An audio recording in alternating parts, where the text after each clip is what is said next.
Have you read The Great Gatsby? If you haven't, let me tell you how it applies to today and why some people don't want you to read it. George Wilson was a struggling mechanic who allowed millionaire Tom Buchanan to string him along because if George is really friends with a guy like Tom, he could get to Tom's level. He just needs Tom to sell him a car that will help George get ahead. The thing is, there is no car, and Tom is having an affair with George's wife, Myrtle, who is seduced by Tom being a real gentleman, even though he's lying to her and physically abusing her. Then there's Gatsby, who models himself after men like Tom. He even has an affair with Tom's wife, Daisy, partially because he loves her, but also because he thinks if he can marry a woman like Daisy, he will enter that class. Tom and Daisy Buchanan, however, are using them. George, Myrtle, and Gatsby are nothing but playthings that Daisy and Tom manipulate until they're no longer useful. Then Tom and Daisy cast them aside like children grown bored of a new toy. Daisy kills Myrtle, which allows Tom to set up Gatsby by convincing a grieving George that Gatsby killed Myrtle. By the end of the novel, George, Myrtle, and Gatsby's American dream dies as they do. Myrtle hit by a car driven by Daisy, Gatsby murdered by George, who then unalives himself. Tragedies brought about by themselves and by Tom and Daisy, who have left town to disappear in their protective world of wealth.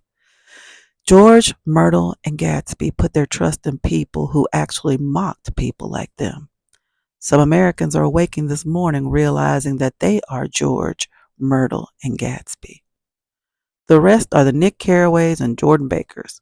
We know what type of people Tom and Daisy are. They are not fooled by them. Jordan continues to hang with that crowd because she benefits from it to an extent. She has to sacrifice some of her independence and self-respect, but her proximity to wealth keeps her there. Nick, however, does nothing to prevent the tragedies from happening, even as he sees where they are headed, because it has nothing to do with him. The rest of us are the Nick Carraway who lives to tell the story. We're disgusted by people like Tom, Daisy, and Jordan, but are mostly powerless to do anything about them. Even though he thought Gatsby was mostly a good person and better than Tom or Daisy, he still doesn't really like him either because George, Gatsby, and Myrtle are sycophant imitators of Tom and Daisy. Nick warns us that they were careless people, Tom and Daisy. They smashed up things and creatures and then retreated back into their money or their vast carelessness or whatever it was that kept them together and let other people clean up the mess they had made. The party for many people like Tom and Daisy ended on October 29th, 1929. The Great Depression followed. This lesson is why I continue to teach The Great Gatsby, which will turn 100 on April 10th, 2025. The stock market crash happened 4 years after its publication.